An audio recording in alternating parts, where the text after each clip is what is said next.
Hey guys, this is Worka. Like he said, I'm part of the Gameperial family here. We're doing a little overview of what we've seen of WildStar so far. Sorry, and giving you guys our opinion and just some brief discussion about the game. So, one second. I think they said you're muted. The stream's saying you're muted. The mic's muted.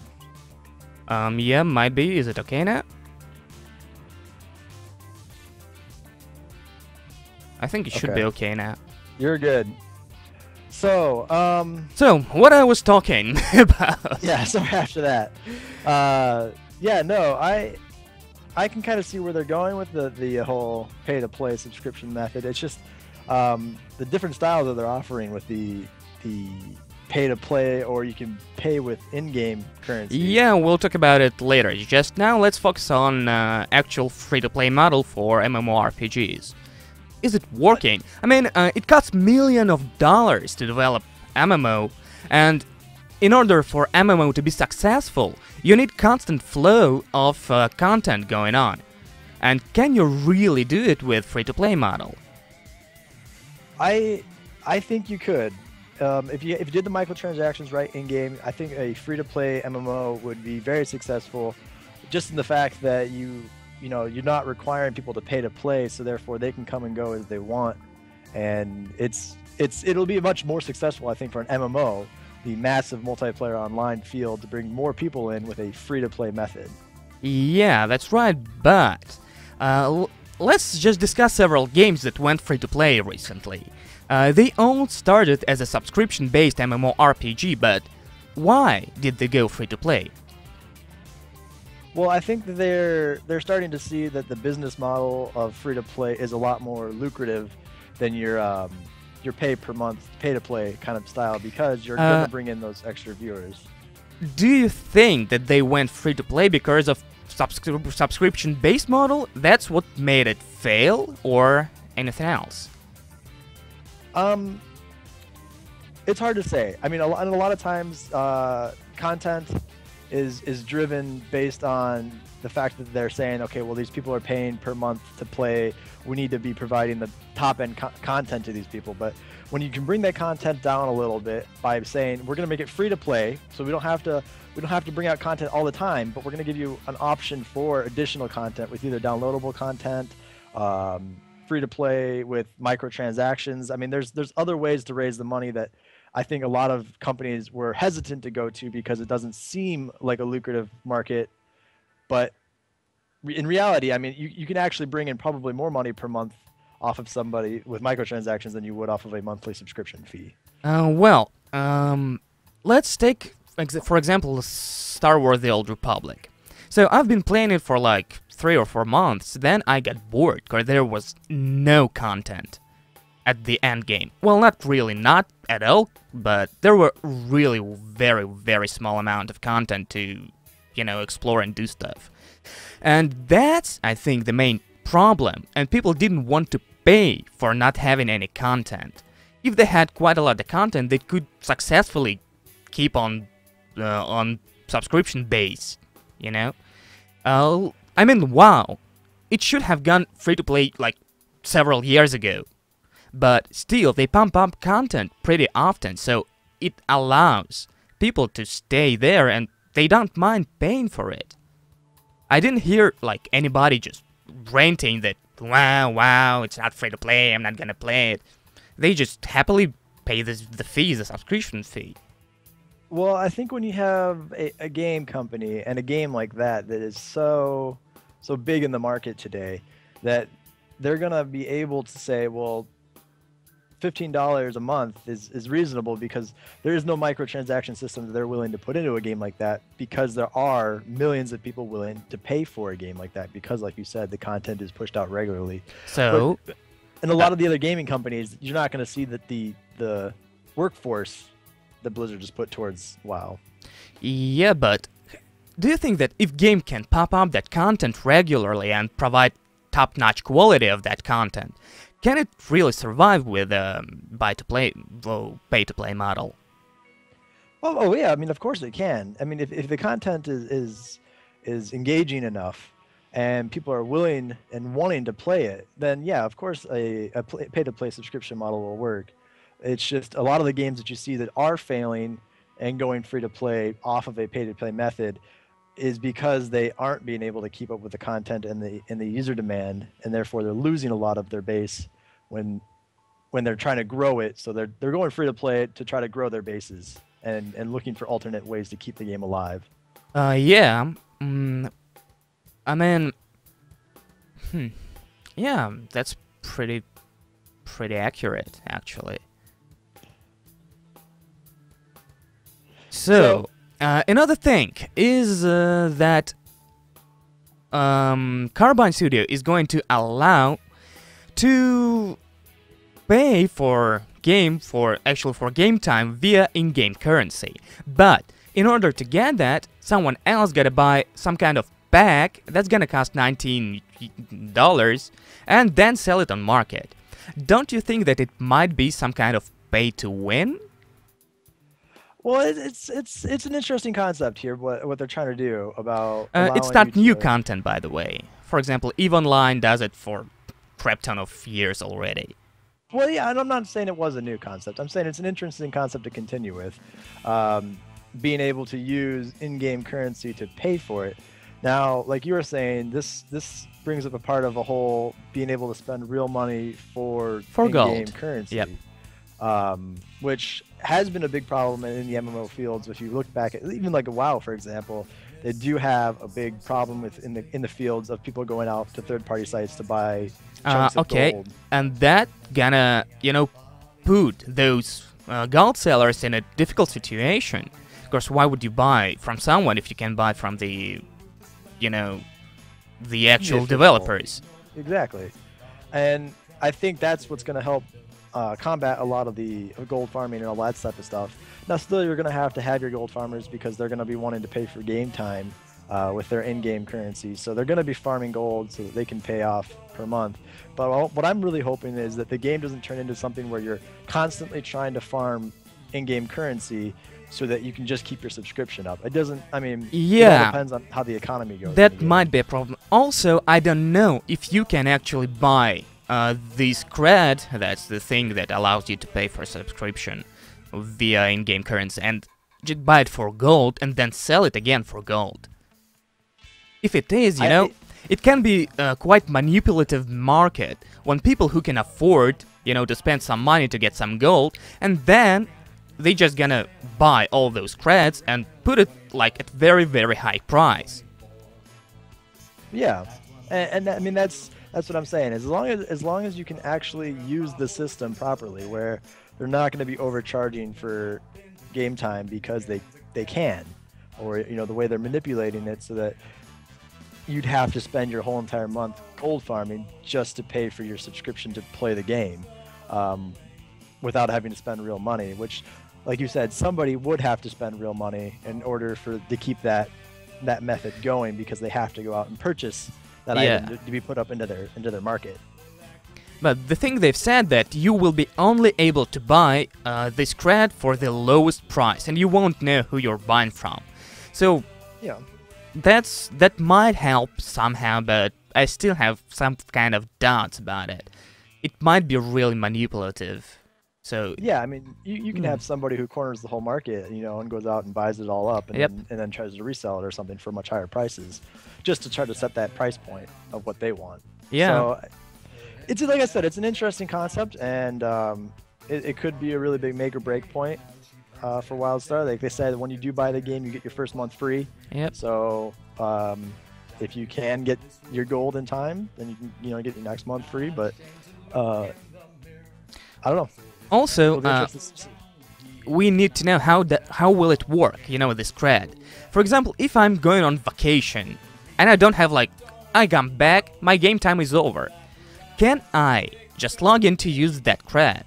Or can I use somehow a website to use that C.R.E.D? And so I don't have to pay this $14, $15 to just activate my C.R.E.D. Yeah, I mean, they're going to have to look into different types of ways of doing that, and I don't think really any information on that's been released. I haven't heard anything about it. The information pulled up here, but I mean, again, I mean, it's gonna be one of those things where it's gonna be have to be tested and see how it develops as the beta continues here, as well as when the game releases. I mean, to see if this is something that's going to be feasible for them, or if this will just be another game that ends up free to play. Yeah, but when I was reading posts on Facebook, there was like really a lot of people there were like, "Screw you, Carbine, we're not gonna play it. It's because it's this business model." Don't you think that people this time they are just getting too, I don't know, they just want everything for free and think that everyone owns them? Yeah, I mean, you're going to have those people who are like that, and there's people who have their mindset on certain types of game modes or subscription methods and all that stuff. It's going to be an annoyance to some people, but ultimately in the end, you're going to get the people who want to play the game, and they're going to come, and whether it's free to play, whether it's $15 a month, they're going to get their subscription set up, and they're going to play the game. So Yeah. in the end, I mean, whatever subscription method that they go with is going to ultimately work. It's just whether or not they keep their subscriptions going based on the content that they can deliver. Yeah, well, they promised to add some content every month.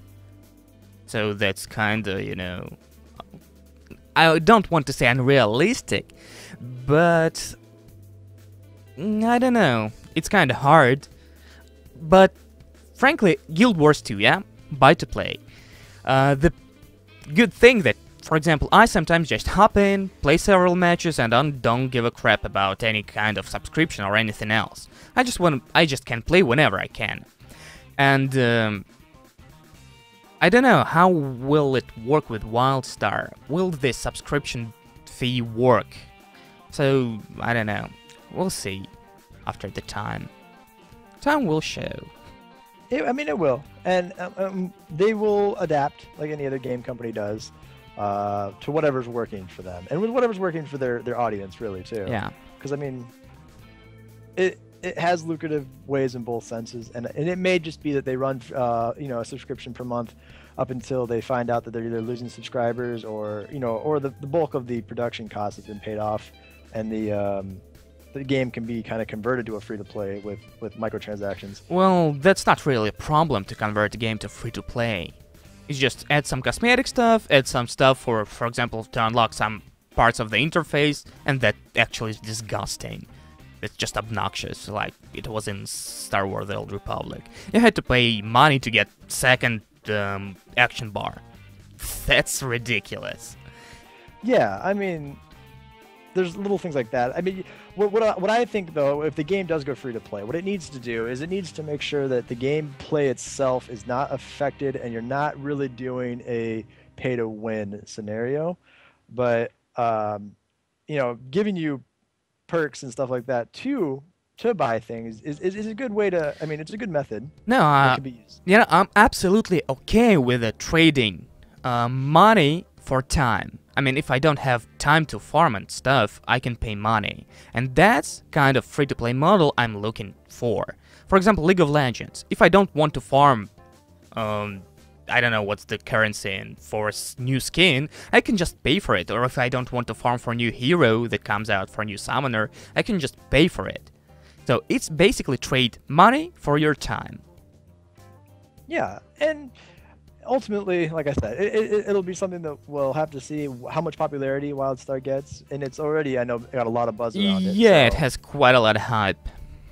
So it could be very successful using their payment method that they have right now, based off of previous MMOs coming out. It could have a potential, if it doesn't do well or if it can't meet up with the content demands, to end up going free to play. Yeah. But ultimately, I mean, I'm really indifferent about the payment subscription methods. To me, it really boils down to the game content and the design and how much I'm addicted and want to play it. Yeah.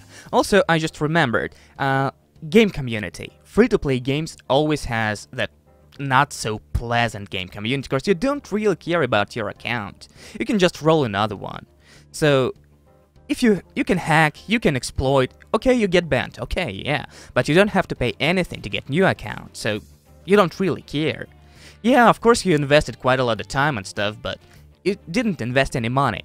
While with subscription base, you have invested quite a lot of money, so it will prevent some people from hacking, exploiting, and doing some other stupid things.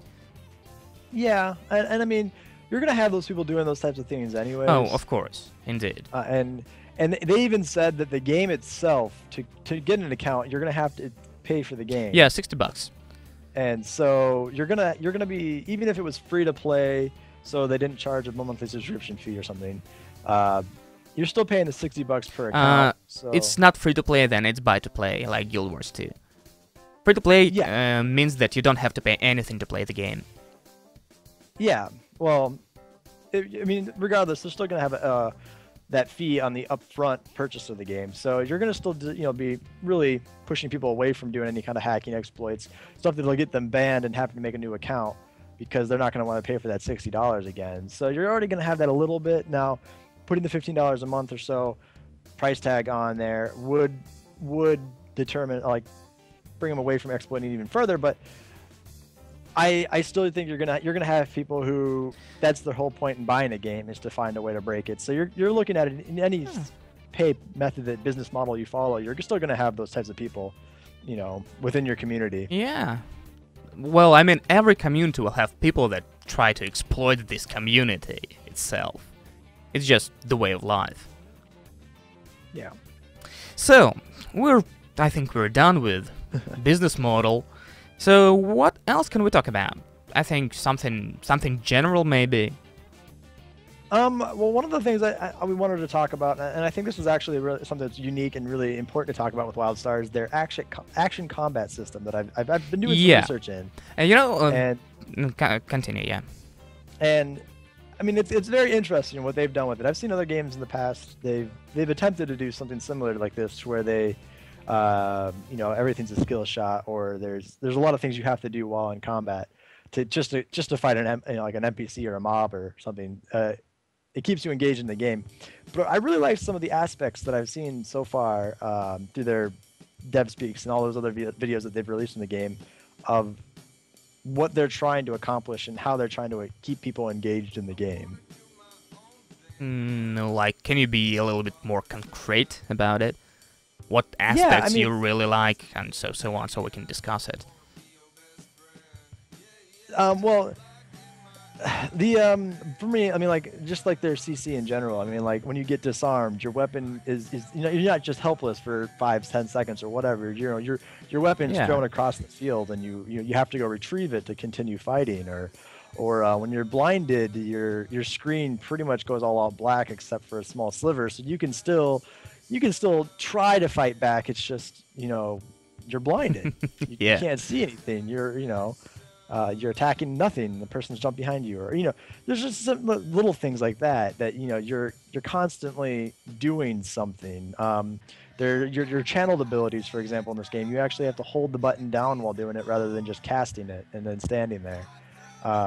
I mean, there's a lot of little things like this that they're implementing into the game, which I'm honestly quite excited for, just to try them out and see how much the gameplay and more skill goes into a game like this.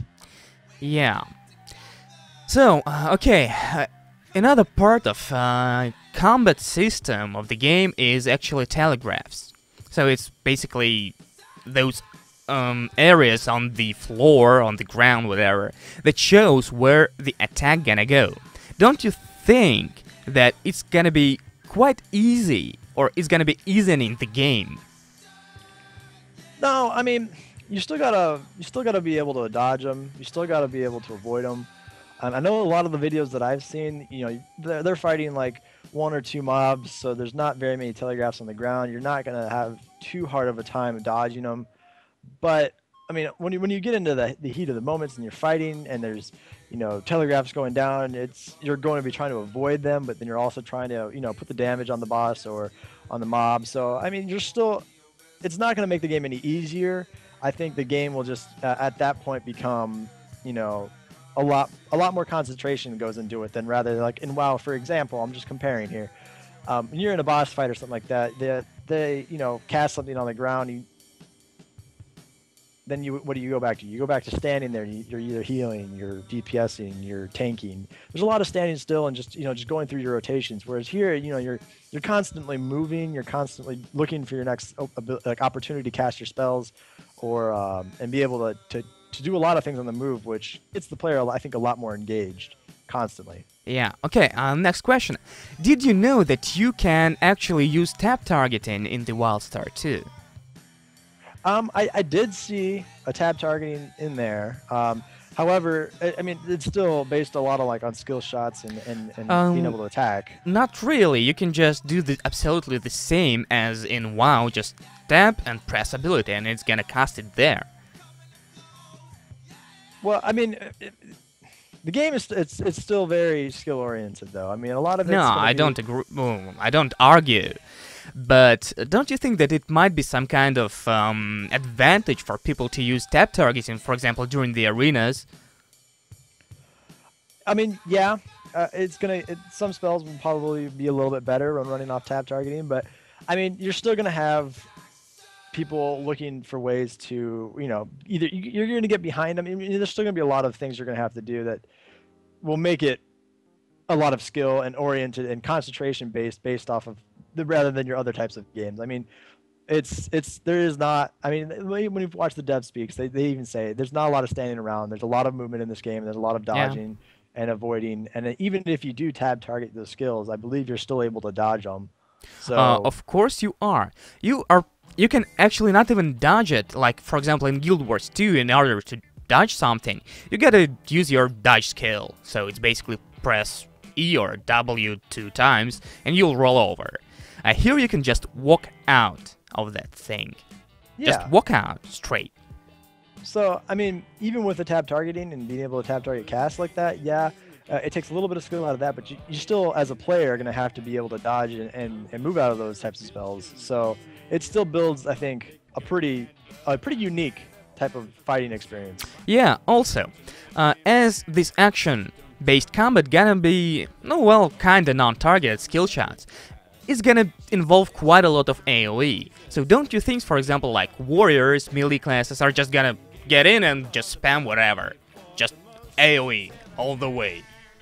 Well, I mean, like I was watching a video earlier today, the melee classes and stuff, I mean, if they have a big weapon, every single one of their attacks is going to have a cleave associated to it. It's going to be, if I'm swinging the weapon through that area, everything's being hit in that area. So, I mean, yeah, you're going to have your advantages to the melee being up there, being able to hit a lot of things, but then, it all depends on how the gameplay is, because I haven't seen a lot of the skills and abilities yet, but I'm sure there's plenty of ways of avoiding being, in PvP situations, for example, avoiding having melee up in your face if you're a ranged type of caster. Yeah.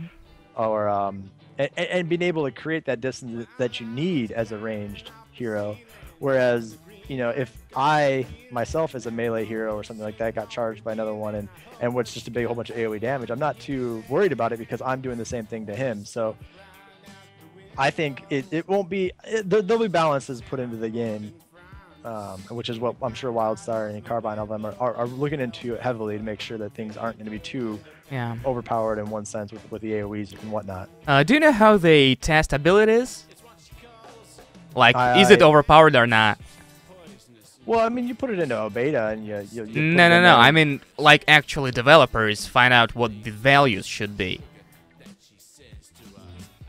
They have actually one mob, I don't remember his name, but they say that player and mob should die something like at almost exact amount of time spent on it. So they have that mob and they just test it straight. That might be effective actually. Yeah. And like I said, I mean, it's something that we'll see. I mean, as the future of the game moves forward with their combat system, that it'll be unique and it'll be something that'll be fun, I think. Okay. For example, healers. For main thing for healers is to keep people alive, right? But if you don't have like that amount of direct heals, cause basically you're using non-target system, won't it won't it be too easy or too difficult to heal, in your opinion? Well, I mean, with healers, from what I was seeing in the videos that I've been watching, and There wasn't a lot of healing shown. Well, in some there was, and I mean, I think for PvP wise, it'll actually be a pretty good game for healers, because a lot of the stuff that I saw was, you know, cast it on the move, or, you know, you cast it in place and then you run and then it's casting off heals or something like that as well. So I think for healers in this game, I think it'll be a lot more engaging content than you would have in your traditional MMO, where Maybe. you know, if you're in your PvE, you have, you know, the healers, PvE. as long as you're not standing in something, the healers can pretty much stand still and just watch health bars. Where in this game, I think it's going to be constantly moving and watching health bars. Yeah, that's pretty much what made me just quit WoW lately. I'm tired of playing this, you know, raid frames. I'm just basically what I'm doing. I'm playing raid frames. I can just use the simulation. I don't need actual game to heal. Yeah. Okay, go on. No, go ahead. No, yeah. What about double jump? Double jump, I think, is an interesting mechanic, and it's something that I think that it's about, you know, it's due its time in MMOs, because it's something that is going to be very effective to be able to be used in getting up onto the higher ledges and whatnot, especially if you're playing down their paths, which we can talk about at a different time with the Explorer path, though. I mean, just being able to get that extra height on your jump so that you can get to those hard to reach areas and discover some really cool things sometimes. Plus, not to mention, I think within PvP or PvE, I mean, having the double jump would be very extensively used throughout any kind of use scenarios. I mean, you can use it to jump over specific, you know, parts of PvE with, if you're in a raid boss or whatever, and there's, you know, AoE that's coming out or whatnot that you can jump over. And a lot of times, in, you know, in WoW or another MMOs too, you use the jump and then it gives you the height or whatever you need for the boss, but you know, it's just not very satisfying. But with the double jump, I mean, it brings back a little bit of a retro feeling too to me, because a lot of the older games had the double jumps in them, but you don't see it as much anymore in the new games. Yeah. Also, you know that you can use only 7, well, not use, but put on your bar only 7 abilities, right? Okay. Don't you think that it's kinda too, not too much, and it might be not enough? Well, I think it depends. I mean, it depends on what kind of player you're looking at and you're talking to when you say that, because I know a lot of the hardcore WoW players and stuff, you know, they have those hundreds and hundreds of bars and hundreds of skills that they just have all over their screen. And then you have the players of other games that have very few bars and stuff. And ultimately, I think I personally prefer the lesser amount, because it just removes a much, you know, the whole steeper learning curve. If you have a select few of spells, and you be able to use those spells differently based on the scenarios and the events and the layouts given ahead of you. I mean, I think preferably, in my opinion, I would prefer less spells and more ways to use those spells rather than hundreds of individual spells for different things. Yeah, I quite agree with you. For example, WoW now, yeah? It has crap ton of abilities. Like, literally 80 on your bars, but you mostly use like 4 of them. It's just your rotation, 4 buttons. So, also, I mean, look at Guild Wars 2. It has only 10 buttons. But the depth of combat is quite good. I know that you didn't play it and you don't agree with quite a lot of things about it, but you can't say that Guild Wars 2 is a bad game in terms of not content, not art style, but in terms of actual combat mechanics. It's kind of unique and kind of new. Yeah, I mean, I didn't really play through Guild Wars 2 at all, so I really have no leg to compare it here. But I think what Carbine Studios is doing here in WildStar will be something very unique throughout the MMO field, and something that will actually draw in a lot of, I think, a good decent amount of players. And I know they say this about a lot of games, but I think WildStar has the potential to be that truly the WoW killer. You know, something that well, can actually take it down. I don't really want to use this term because it's freaking stupid. The only thing can kill WoW is WoW itself when it just goes to complete crap. Yeah, I mean, So let's just not use WoW killer. It can be a competitor, yes, but WoW killer now. Nothing can kill WoW except WoW itself or next MMO from Blizzard. Because you have this 11 million subscribers. Yeah, but I mean, a lot of those subscribers, I mean, if you really stop and look at it, I mean, I think a lot of what's left on WoW is a lot of duplicate accounts of people who are playing. I mean, there are a lot of people playing the game. I will still say this: there are still a lot of people playing WoW, and WoW has still got a very big group of community of people. But the game's been around so long now, and they're just they're just continuously reviving a game it is quite old. Yeah, it is.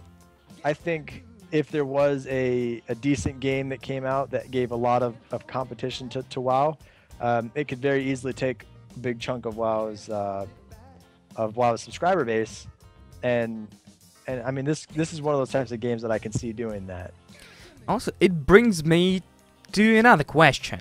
What do you think about art style of WildStar? I actually like the art style, and here's why. I mean, when I look for an MMO, I'm not looking for something that's super realistic. I want something that's got a little bit of that cartoony edge, but then also something that's it's nice. It's got a good look toward the eye. I mean, it's done well. I mean, there's a good balance of cartoonish as well as a more acceptable type of art form. I try to explain what I'm saying. I personally like the look they're going towards, and the look of what most games are going towards these games is just similar type of art style. You mean this cartoony kind of unrealistic style, or? Yeah, I mean, it's a very good balance. I mean, it's something that's easily playable, yet it's also easily definable and recognizable, and something that people are comfortable with. Yeah, also it won't age that fast. It can stay this. I mean, come on, just look for example at Call of Duty 2. It looks awful, right? For now, because come on, Call of Duty 5, perfect graphics or whatever, and look at WoW. It still looks decent. And why? Because it's heavily stylized. You don't need that perfect engine to make game look good. You don't need all that scratches, be shown on your helmet when you got hit. It just good investment of your money. This engine, it's gonna serve you for crap ton of time. Well, yeah, and that's one of the things that these art styles are really going for. Is it's something that it will stay decent looking for a long time, and as well as it's easy to scale. I think. I mean, any computer can really run these types of graphics, from the low end to the high end of the graphics. You know what I mean? You can scale the graphics down. The problem is that WildStar is quite well. At least people said that in beta it was quite unoptimized, and it didn't run very well even on really good machines.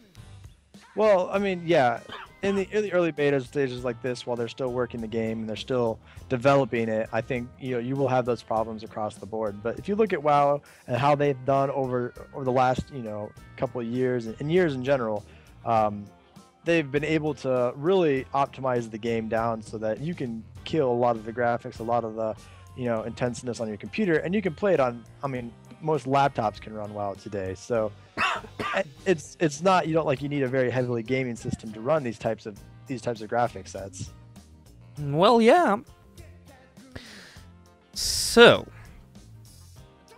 we've talked about action combat. We talked about art style.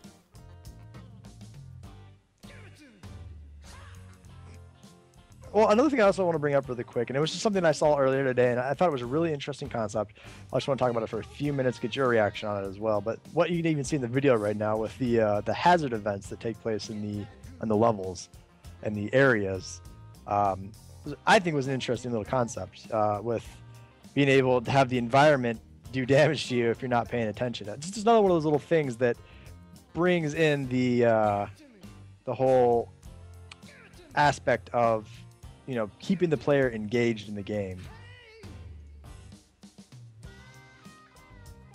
So guys, we're gonna take a quick break, and we'll be back in like several minutes. And we're back live again. So I think the only thing we have planned for today and what's left is actually housing. So what's your thoughts on that? Do you think that housing is something necessary for the game, or is it just cool thingy that just, you know, gimmick? Well, I actually like what they've done with housing, and here I'll give you why. It's a very interesting concept to be able to not only get your own little plot of land and decorate it and cover it with what you want, but I mean it also has a very good function as far as playing like a key role in like a meeting point, for example. Like a lot of the videos are saying, like you can put on your plot of land. First, you can build a little campsite. Plug-in areas that they call them, a raid area, and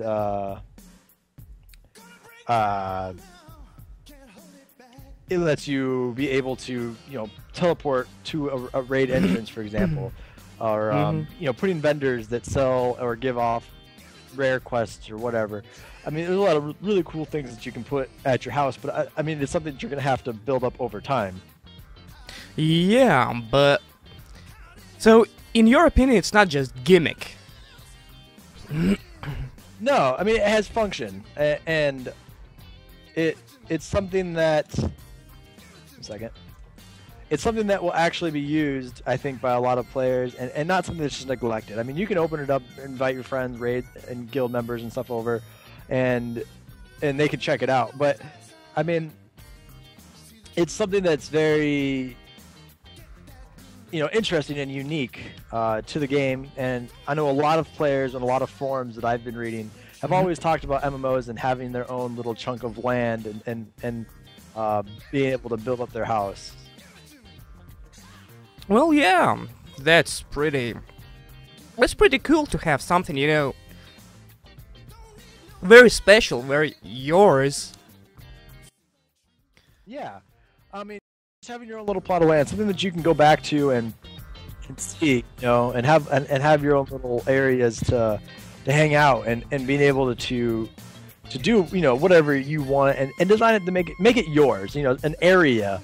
And like you saw in the video just now, I mean, you can go and farm your own little gardens and stuff that you put up there. Yeah, and actually, you can ask your friend to garden for you, and he'll get benefits from it too. Exactly. So, yeah, that's pretty cool, I think. Also, this housing system that, you know, plugs and, how do they call that? Those plugs, actually, they are using it in very many ways. For example, war plots. It's absolutely the same as housing, but it's 40 versus 40 PvP. You can build your own map there. Also, you, for example, can go to raid and tame a boss, and you can also put it in war plot. So, and make opposite team to counter it. I think that's pretty damn cool. And yeah, keep on. One of the things about the housing, though, that is also interesting and unique is the fact that you design it. It's off on its own instance area, and then you actually have to allow or invite people to actually come out and see your house. That people just can't wander up to it and take your, you know, if you have a garden or something like that, they can't take your herbs and whatnot. And it's instance off, and you can, you know, you can block off people from coming into it, but then you can also open it up and invite and let the public people come up there and see your place, as well as, you know, see what you have and what you've been able to get. Because what I did see is a lot of the items and stuff that you get to decorate your house actually drop off of mobs and bosses and stuff. So it was a really interesting concept, you know, being able to have your own little plot of house and a place that you can teleport back to at any time. That brings me to another point. What do you think about looking for a group, looking for raid, that thingy? And what do you mean by that? I mean, come on. LFG just killed, and mounts, flat mounts, just killed world PvP in WoW. You just there. And I mean, before, like in very early Wrath of the Lich King and Burning Crusade, we used to just stand near the entrance to the dungeons and kill people. Now you can't do that because nobody used the actual entrance. Yeah. And in a game like this too, I mean, I don't really think they're gonna have too many systems where you actually have to run into an instance. I mean, I'm sure you can still do that, and back at your house and stuff might be a good area to meet up. You know, you're not going to be ganked constantly while you're trying to set up for a raid or set up for an instance or something. You can just, you know, all meet up on a plot of land that, you know, at one of the houses that somebody has one of the raid call portals at, and you know, once you guys are formed up, ready to go, you all just use the portal and you know, you go to your instance. So I think the game will have its own set of PvP and its own areas for PvP. So it's not going to be really designed for, I don't think, too much with the world PvP in mind. Yeah, probably there's not gonna be like a lot of world PvP. There will be, of course, there will be contested territories. Well, yeah, I mean, MMOs need that. They need some sort of contested territories to keep them interesting. And there's going to be the PvE, PvP servers, I'm sure, that will allow people to like the whole aspect of PvP, and they don't like the aspect of being, you know, having to watch their back while they level or they quest or whatever. There's going to be the PvE servers for them as well. But yeah, of course. I mean, in a game like this, in a game where you're looking for action, you're looking for, you know, constant activity, I think PvP will be an integral part to it, and we'll see how they pull it out. You know, I mean, I haven't seen too much about their PvP systems or how PvP will work, really. Well, I heard a little bit, but I think we'll talk about it in a different podcast. Yeah, I mean, it's I think it's something that warrants its own investigation on how they're doing it, and then their own discussion about it, because it's something that I know a lot of players enjoy is PvP, and you know, they're going to be looking for that specifically in any MMO that they play. Yeah. So I think that pretty much wraps it up for this episode. So guys, if you have any questions, we are ready to answer them. So type it in chat, and we'll try to answer them. And if you guys can't think of any questions now, or if you don't have any questions for us now, this video will be uploaded on YouTube. Yes, and also you can just visit our Facebook page. You can leave your questions there, or you can just tweet it to us. So all the links, if you need, we can post it. Yeah, why don't you go ahead and throw the links real quick up on the video for them. Yep. We'll go ahead and we'll put those videos up, the links up right now. Like I said, we have YouTube, we have Facebook, Twitter. You guys can hit us up with any comments, questions, concerns you have about WildStar. We are constantly investigating it and looking into it, so we can make sure we get enough information out to you guys as soon as we know. And that way, if you guys have any questions, we'll leave it in the comments, and we'll be reviewing them constantly, guys. So if you have anything for us, just let us know. And he's going to go ahead and throw those links up for those really quick here. And then that way you guys have a way of reaching us and we can investigate this. We have easy ways to kind of look up things, I mean, and try to get you guys some information. So if you have questions or concerns, just let us know, and we will definitely try and get back to you guys as soon as possible on them. Just a second, guys. Yeah, and while he's throwing that up there, if you guys also have any kind of comments or any kind of recommendations for different games that you want to see us cover, go ahead and leave a comment on any of those links to our channels, and we will make sure that we get up on those games. Yep. Like, we're looking constantly for new content to discuss and new content to go over, and even do some game reviews for. You know, if you find an indie game that you like or anything that you want us to kind of review, just, you know, let us know and we'll take a look at it, and we'll make, you know, a YouTube video for it. We'll do a podcast like this. We'll do a stream, and we'll play it, and we'll give us some reactions to it. And so yeah, guys, just tell us what you are interested in, because we are pretty much making content for you. Yep. That's what Gameperial is all about here. We're looking at making gaming news, updates, reviews, and playthroughs of indie games and such. Yep. So if you guys have any kind of recommendations for us of what you as the people want to see, like we said, let us know in the comments, or when we're streaming, throw something out there and we'll take a look at it. And we're always looking for some new content. So guys, I think that's pretty much it for today. Thank you very much for watching, and we'll see you next time. See you later, guys.